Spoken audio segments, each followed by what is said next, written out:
tatlong manok. Sa isang maliit na baryo sa Samar, may isang binatang nagngangalang Lito na kilala sa kanilang lugar bilang isang mahirap ngunit masipag na magsasaka. Araw-araw siyang bumabangon ng maaga upang magbungkal ng lupa at maghanap ng paraan para may maipakain sa kanyang pamilya.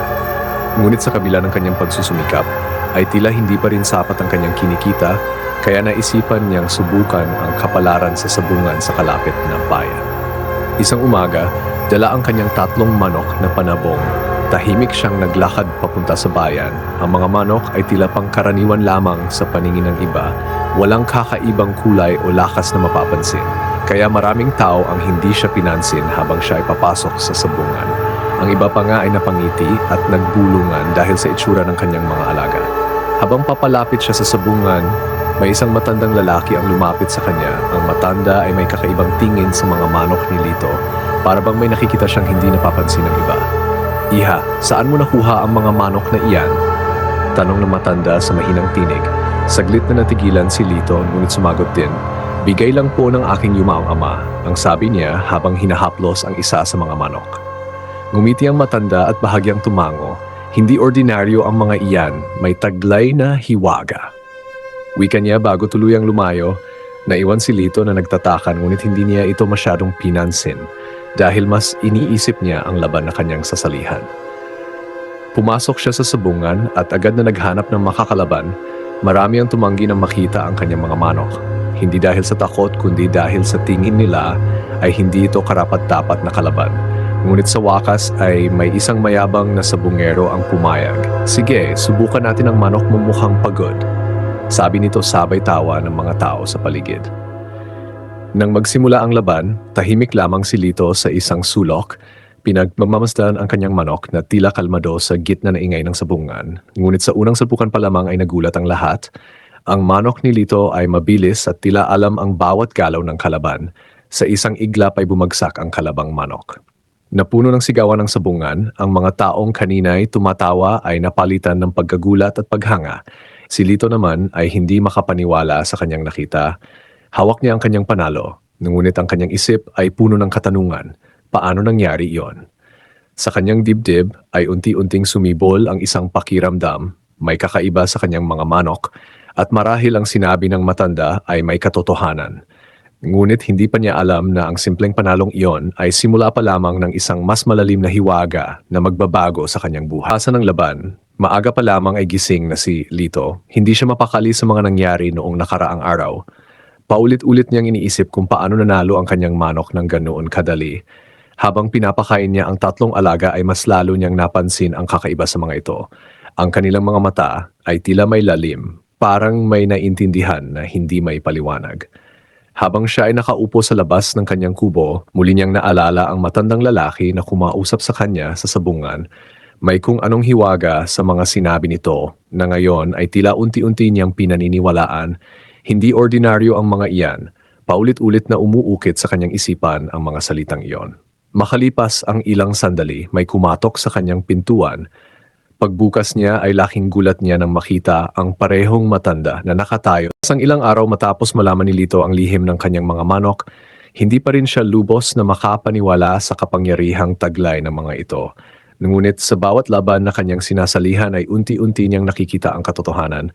Isa-isa nang nakikilala sa sabungan ng kanyang pangalan. Mula sa pagiging isang hamak na sabungero ay nagiging usap-usapan na siya sa buong baryo. Sa isang malaking pista sa kalapit na bayan, nagtipon ang mga kilalang sabungero mula sa iba't ibang lugar.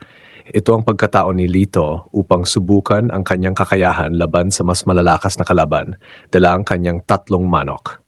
Buong tapang siyang sumabak sa laban kahit ramdam niya ang kaba sa kanyang dibdib.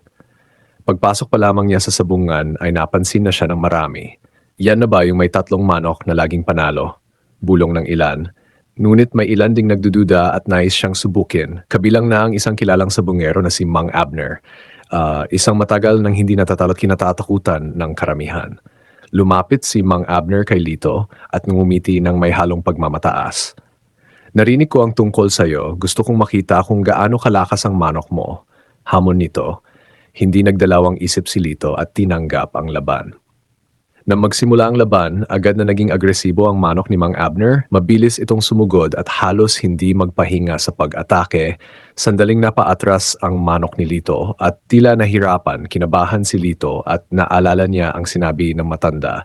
Ang motya ay hindi lamang lakas, kailangan din ng tamang puso at isipan. Dahan-dahan niyang hinawakan ang maliit na supot na ibinigay sa kanya. Ngunit nag-alinlangan siya kung gagamitin ba ito o hindi. Sa halip ay pumikit siya sandali at tahimik na nagdasal, humiling ng gabay hindi lamang para sa panalo kundi para sa tamang paggamit ng biyayang kanyang taglay. Sa muling pagharap ng kanyang manok sa kalaban, tila nagbago ang takbo ng laban, naging mas maingat at mas mabilis ang galaw nito, parang may sariling isip na umiiwas sa bawat atake at tumitira sa tamang pagkakataon, hanggang sa isang malakas na salpok ang nagpatumba sa manok ni Mang Abner. Napunang sigawa ng sabungan, hindi makapaniwala ang lahat sa nangyari, pati si Mang Abner ay natigilan at napayuko. Tinanggap ang kanyang pagkatalo, si Lito naman ay napahinga ng malalim, hindi lamang dahil sa panalo kundi dahil napatunayan niyang kaya niyang magtiwala sa kanyang sarili. Ngunit habang siya ay papalabas ng sabungan, may isang pares ng matang nakatingin sa kanya mula sa dilim, isang lalaking hindi niya kilala, may malamig na ngiti at tila may balak. Sa sandaling iyon ay hindi pa alam ni Lito na ang kanyang tagumpay ay nagsimula na magdala ng inggit at panganib sa kanyang landas. Matapos ang kanyang sunod-sunod na panalo, lalong sumikat ang pangalan ni Lito sa iba't ibang sabungan sa Samar. Ang dating minamalit na binata ay ngayon kinikilala na ng marami. Ngunit kasabay ng kanyang tagumpay ay ang pagdimrin ng mga matang nagmamasid. Hindi lahat ay natutuwa sa kanyang pag-angat. Sa bawat laban na kanyang pinapasukan, tila mas tumitindi ang tensyon, may mga sabungero na lihim na nagbubulungan, may ilan ding tahasang nagsasabing may daya ang kanyang mga manok. Hindi normal yan, may kakaiba, sabi ng iba. Ngunit nananatiling tahimik si Lito at hinahayaan na lamang ang kanyang panalo ang sumagot sa kanila. Isang gabi, habang siya ay nagpapahinga sa kanyang kubo, naramdaman niya ang kakaibang katahimikan sa paligid, walang kuliglig, walang hangin. Tila may paparating na hindi niya maipaliwanag, bigla niyang narinig ang mahinang kaluskos sa labas. Dahan-dahan siyang lumabas at doon niya nakita ang isang aninong nakatayo malapit sa kanyang mga manok. Agad siyang sumigaw. Sino ka? Ngunit sa isang iglap ay naglaho ang anino na parang usok sa dilim. Kinabukasan, napansin ni Lito na tila nang hihina ang isa sa kanyang mga manok. Hindi ito kumakain at parang may dinaramdam. Agad niyang naalala ang sinabi ng matanda tungkol sa panganib ng motya. May mga taong handang gumawa ng masama para makuha o sirain ang kapangyarihang hindi nila kayang abutin. Habang iniisip niya kung ano ang gagawin, muling dumating ang matandang lalaki, seryoso ang mukha nito at tila alam na ang nangyari. May nagtatangka ng sumira sa iyo, sabi nito. Kinilabutan si Lito, ano po ang dapat kong gawin? Tanong niya. Hindi sapat ang lakas ng manok mo. Kailangan mo ring protektahan ang mga ito, sagot ng matanda. Inilabas nito ang ilang dahon at isang maliit na anting-anting.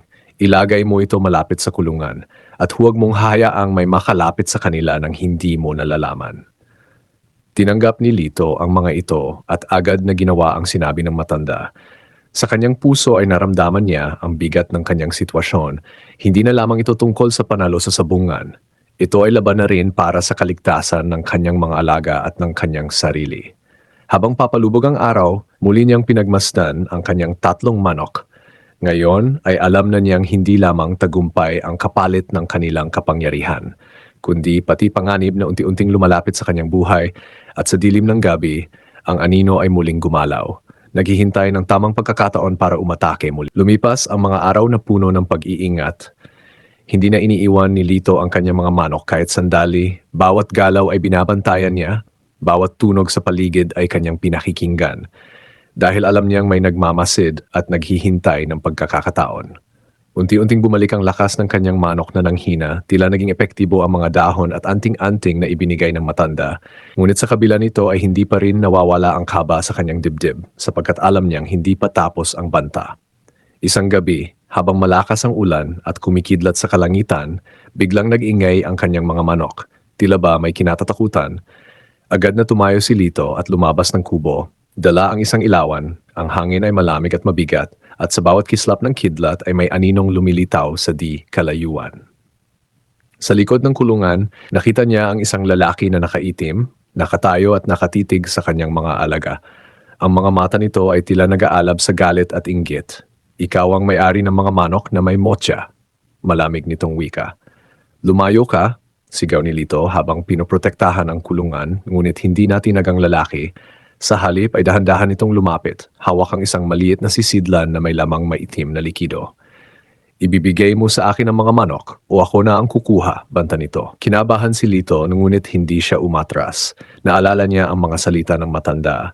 Ang motya ay hindi dapat gamitin sa kasakiman, ngunit dapat itong ipaglaban kung kinakailangan. Mahigpit niyang hinawakan ang anting-anting na ibinigay sa kanya. Sa isang iglap, ibinuhos ng lalaki ang laman ng sisidlan sa lupa at biglang umalingaw-ngaw ang kakaibang hangin sa paligid. Tila may puwersang kumikilos na hindi nakikita. Nagsimulang magwala ang mga manok, ngunit maya-maya ay tila may liwanag na nagmula sa kanilang paligid. Ang anting-anting ni Lito ay nagningning at ang hangin ay biglang humupa. Napaatras ang lalaki at napatingin sa kanya na may pagtataka at galit. Hindi pa ito tapos, sigaw nito, bago tuluyang maglaho sa dilim. Naiwan si Lito na hingal, basa ng ulan at pawis, ngunit buo pa rin ang kanyang mga manok. Sa gabing iyon ay tuluyan niyang naunawaan ang laban na hindi lamang sa sabungan. Ito ay laban sa mga taong gagamit ng dilim para sa kanilang kagustuhan. Habang siya ay bumabalik sa loob ng kubo, mahigpit niyang yakap ang kanyang sarili.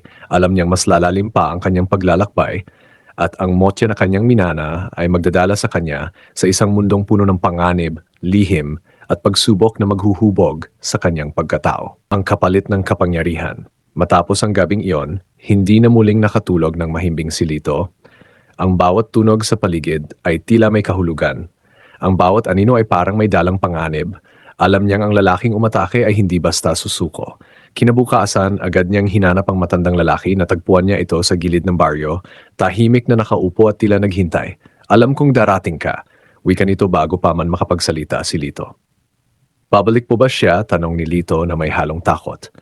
Hindi lamang siya, sagot ng matanda. May iba pang naghahangad sa kapangyarihan ng motya at ngayon ay alam na nila ang tungkol sa iyo. Napalunok si Lito. Ano po ang dapat kong gawin? Tumingin ang matanda sa kanyang mga manok. Kailangan mong mas maintindihan ang motya. Hindi ito simpleng lakas. Ito ay ugnayan. Kung gaano kalinis ang iyong hangarin, ganoon kalakas ang magiging gabay sa iyo. Sa araw na iyon, tinuruan siya ng matanda ng ilang paraan upang palakasin ang kanyang koneksyon sa mga manok.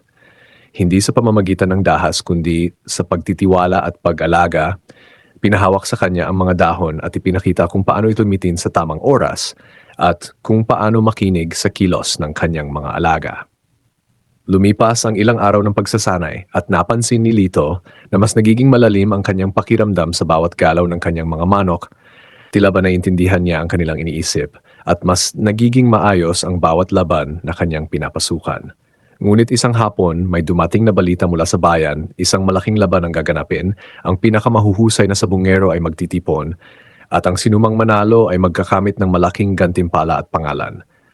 Sumali ka, sabi ng matanda, ngunit mag-ingat dahil hindi lamang lakas ang laban doon, pati lihim at kapangyarihan. Nag-isip si Lito, alam niyang ito na ang pagkakataon niyang tuluyang makaahon sa kahirapan, ngunit kasabay nito ay ang mas malaking panganib na maaring sumira sa kanya. Sa huli, nagdesisyon siya, sasabak siya sa laban, hindi lamang para sa panalo kundi para patunayan na kaya niyang gamitin ang motya ng tama.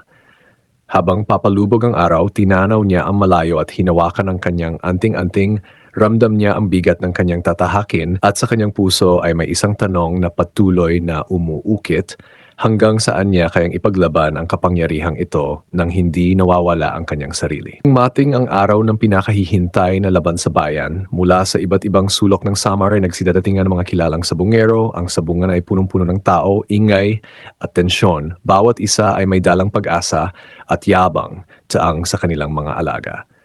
Maagang dumating si Lito, dala ang kanyang 3 manok, tahimik lamang siyang umupo sa isang sulok. Hindi tulad ng iba na may kasamang grupo at tagahanga, siya ay nag-iisa, ngunit ramdam niya ang lakas ng loob na nagmumula sa kanyang mga alaga at sa motyang unti-unti na niyang nauunawaan.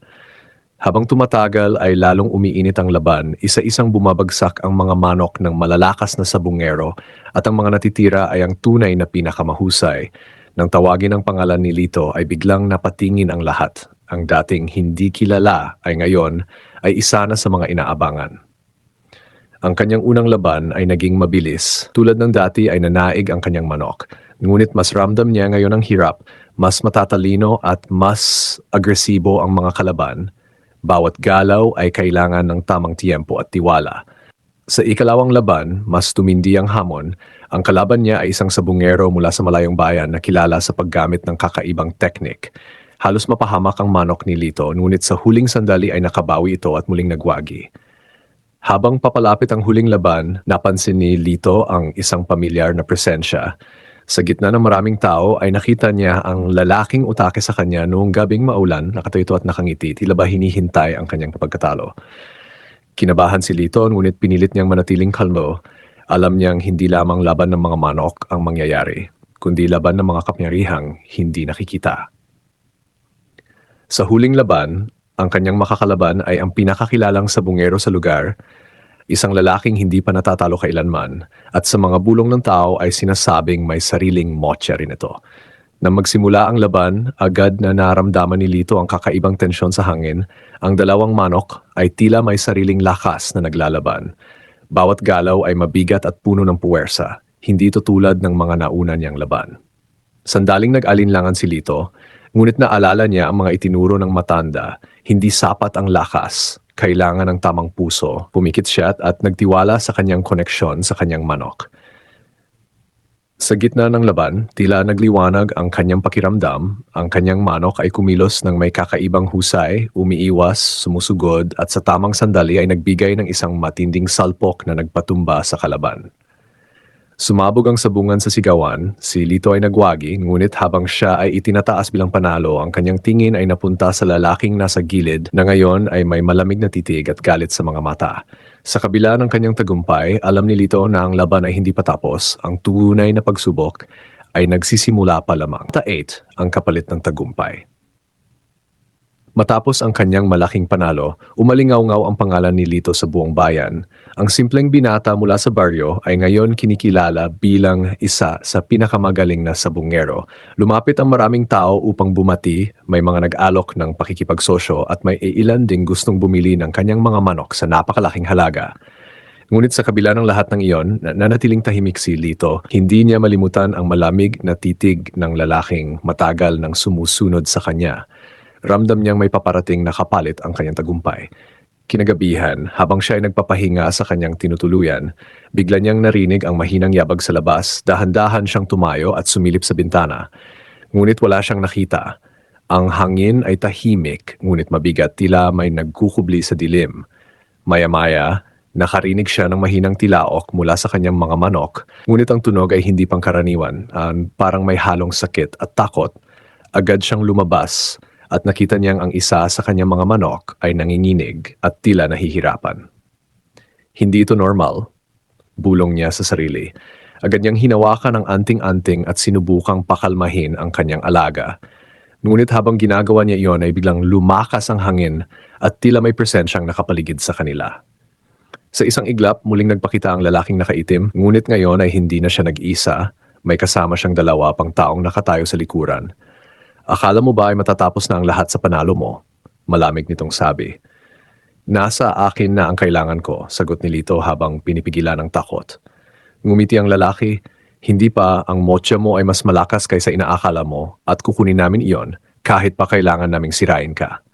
Biglang kumilos ang mga kasama nito, tila may ginagawa silang kakaibang ritual, ang hangin ay umikot at ang paligid ay tila nagdilim, naramdaman ni Lito ang bigat sa kanyang dibdib. Parang may humihigop sa lakas ng kanyang mga manok. Sa gitna ng kaguluhan, naalala niya ang itinuro ng matanda. Ang lakas ng motya ay nagmumula sa malinis na hangarin. Hindi siya dapat matakot, pumikit siya at mahigpit na hinawakan ang anting-anting. Unti-unting nagbago ang pakiramdam sa paligid, ang kanyang mga manok ay tumilaok ng malakas. At tila may liwanag na bumalot sa kanila, ang puwersang nagpapahina ay unti-unting nawala. Napatras ang mga lalaki, ngunit bago tuluyang umatras ay nagsalita ang pinuno. Hindi pa ito ang huli, babalikan ka namin. Pagkaalis nila, napaupo si Lito sa lupa, pagod at naguguluhan, hinawakan niya ang kanyang mga manok na unti-unti nang bumabalik sa normal.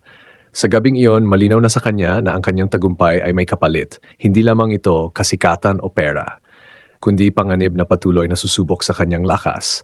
At ang motya na kanyang taglay ay hindi lamang biyaya, kundi isang kapangyarihang pinaghahangaran ng iba, handang ipaglaban at handang pag-agawan. Pagkatapos ng gabing muntik ng maagaw ang kapangyarihan ng kanyang mga manok, nagpasya si Lito na bumalik sa kanilang baryo, dala ang pagod at bigat ng mga nangyari. Hindi na niya alintana ang kasikatan. Ang mahalaga ay maprotektahan niya ang kanyang sarili at ang kanyang mga alaga. Pagdating niya sa kubo, agad niyang hinanap ang matandang lalaki. Ngunit wala ito sa karaniwang lugar na pinagtatagpuan nila, tila naglaho na parang bula. Mas lalo siyang kinabahan dahil sa pagkawala nito.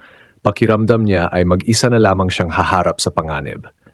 Habang pinapakain niya ang kanyang mga manok, napansin niyang tila mas tahimik ang mga ito kaysa dati. Ngunit ang kanilang mga mata ay mas matalas, parang handa sa anumang maaring mangyari. Doon niya napagtanto na hindi lamang siya ang nagbago. Pati ang kanyang mga alaga ay lumalakas kasabay ng kanyang pagsubok. Kinagabihan, habang siya ay nakaupo sa labas ng kubo, naramdaman niya ang malamig na hangin na dahan-dahang umiikot sa paligid. Hindi ito pangkaraniwan, tumayo siya at hinigpitan ng hawak sa kanyang anting-anting. Sa dilim, may isang liwanag na unti-unting lumapit, at sa kanyang gulat ay nakita niya ang matandang lalaki, ngunit iba ang anyo nito ngayon, tila mas maliwanag at may kakaibang aura. "Panahon na," sabi ng matanda. "Para saan po?" tanong ni Lito. "Para sa huling pagsubok." Sagot nito, "Ang mga taong umaatake sa iyo ay hindi titigil hanggat hindi nila nakukuha ang motya. Kailangan mong harapin ang pinagmulan ng kanilang lakas." Ipinaliwanag ng matanda na may isang pinunong mga ito, isang taong matagal nang naghahanap ng makapangyarihang motya upang palakasin ang sarili nitong kapangyarihan. At si Lito ang huling hadlang sa kanyang balak. "Saan ko po siya matagpuan?" tanong ni Lito. "Tatawid ka sa lumang kagubatan sa dulo ng baryo. Doon nagsisimula ang lahat," sabi ng matanda. "Ngunit tandaan mo, hindi lamang lakas ang laban doon, kundi ang iyong puso." Tahimik na tumango si Lito, kahit may takot ay alam niyang wala na siyang ibang pagpipilian, kailangan niyang tapusin ang laban na ito. Bago mawala ang matanda, iniabot nito ang isang bagong anting-anting, mas maliwanag kaysa sa nauna. "Ito ang huling tulong ko sa iyo," wika nito. Kinabukasan, sumikat ang araw na may dalang bagong hamon. Iniwan ni Lito ang kanyang kubo, dala ang kanyang 3 manok at ang kanyang tapang. Habang siya ay naglalakad patungo sa kagubatan, alam niyang ito na ang simula ng huling yugto ng kanyang laban. Sa bawat hakbang, ang kanyang puso ay bumibigat ngunit tumitibay sapagkat alam niyang sa dulo ng landas na ito ay naroon ang katotohanan at ang kapalarang matagal na naghihintay sa kanya. Maagang pumasok si Lito sa lumang kagubatan, ang hangin ay malamig at tila may bulong na hindi maunawaan. Bawat hakbang niya ay may kasamang kaba, ngunit hindi siya umatras. Hawak niya ang bagong anting-anting at kasama ang kanyang 3 manok na tahimik ngunit alerto. Habang papasok siya sa mas malalim na bahagi ng gubat, unti-unting nagdilim ang paligid kahit mataas pa ang araw. Ang mga puno ay tila gumagalaw at ang lupa ay parang may sariling buhay. Ngunit nagpatuloy siya hanggang sa makarating sa isang malawak na bahagi na parang isang lumang dambana. Sa gitna nito ay nakatayo ang lalaking matagal nang sumusunod sa kanya, kasama ang kanyang mga tauhan, ngunit ngayon ay mas malinaw ang kanyang presensya, malakas at mabigat, tila siya ang pinagmumulan ng dilim na bumabalot sa lugar. "Dumating ka rin," malamig nitong sabi, "ibigay mo na sa akin ang motya at matatapos na ito." Umiling si Lito, "Hindi ito para sa iyo, hindi ito para sa kasakiman," matatag niyang sagot. Ngumiti ang lalaki, "Kung ganoon, kukunin ko ito sa lakas." Biglang umikot ang hangin at nagsimula ang huling labanan, hindi lamang sa pagitan ng mga manok kundi ng dalawang magkaibang hangarin. Ang 3 manok ni Lito ay tila nagliwanag, samantalang ang sa kalaban ay nababalot ng maitim na enerhiya. Sa bawat salpukan, ang lupa ay nanginginig, ang mga puno ay kumakaluskos, at ang hangin ay umiikot ng malakas. Naramdaman ni Lito ang bigat ng laban, parang hinihigop ang kanyang lakas, ngunit pinilit niyang manatiling matatag. Naalala niya ang lahat ng itinuro ng matanda, ang motya ay hindi lamang kapangyarihan kundi ugnayan, hindi ito kontrol kundi pagtitiwala. Pumikit siya sandali at ibinigay ang kanyang tiwala sa kanyang mga manok. Sa sandaling iyon, tila nag-iba ang takbo ng laban. Ang kanyang mga manok ay kumilos ng may pagkakaisa, parang isang nilalang, mabilis, matalino at puno ng liwanag. unti-unting napaatras ang mga manok ng kalaban. Nagalit ang pinuno at sinubukang palakasin pa ang kanyang kapangyarihan, ngunit tila hindi ito sapat laban sa lakas na nagmumula sa malinis na puso. Sa huling salpukan, sabay-sabay na umatake ang tatlong manok ni Lito at tuluyang nagapi ang kalaban. Isang malakas na hangin ang umihip at biglang natahimik ang paligid. Ang dilim ay unti-unting naglaho at ang lalaki ay bumagsak sa lupa, talunan. Tahimik na lumapit si Lito, hindi galit kundi awa ang kanyang naramdaman. Hindi mo kailangang gamitin ang kapangyarihan sa masama, sabi niya. Ngunit bago pa man sumagot ang lalaki ay tuluyan na itong nawala ng lakas at ang kanyang mga tauhan ay naglaho na parang usok. Unti-unting lumiwanag ang kagubatan at sa likod ni Lito ay muling nagpakita ang matandang lalaki. Ngayon ay may payapang ngiti. Natapos mo na, wika nito. Salamat po, sagot ni Lito. Hindi ako ang dapat mong pasalamatan, kundi ang sarili mong puso, tugon ng matanda bago tuluyang naglaho. Sa pag-uwi ni Lito sa kanyang baryo, hindi na siya ang dating mahirap na binata, hindi dahil sa kanyang panalo, kundi dahil sa kanyang natutunan, pinili niyang huwag nang gamitin ang kanyang mga manok para sa kasakiman. Sa halip ay inalagaan niya ang mga ito at namuhay ng payapa. Ang tatlong manok na may motya ay nanatiling simbolo ng kanyang lakas at kabutihan. At sa bawat tilaok ng mga ito tuwing umaga, ipinapaalala nito na ang tunay na kapangyarihan ay hindi nasusukat sa panalo, kundi sa kabutihang pinipili sa bawat laban ng buhay. Lahat ng laban, panganib at hiwaga, nagbalik si Lito sa kanyang baryo na may bagong pananaw sa buhay. Hindi na siya ang dating mahirap na binata na umaasa lamang sa kapalaran. Ang tatlong manok na may motya ay naging bahagi ng kanyang araw-araw, hindi lamang bilang panalo sa sabungan, kundi bilang gabay sa tamang pagdedesisyon. Nang bawat araw na lumilipas, natutunan niya na ang tunay na kapangyarihan ay hindi nasusukat sa dami ng panalo o sa yaman na nakukuha, kundi sa kabutihang ipinapakita at sa tamang paggamit ng biyayang ipinagkaloob sa kanya. Ang mga taong minsang nagtatangkang agawin ang motya ay nawala sa kanyang landas, at sa katahimikan ng baryo, siya ay namuhay ng payapa kasama ang kanyang pamilya at ang kanyang mga manok. Sa bawat tilaok ng mga ito tuwing umaga, naalala niya ang bawat aral na natutunan, ang tiwala, tapang, at kabutihang dapat isabuhay sa bawat hakbang ng buhay. Sa huli, ang simpleng mahirap na sabungero ay naging simbolo ng katatagan at kabutihan, at ang kanyang pangalan ay nanatiling inspirasyon sa mga susunod na henerasyon.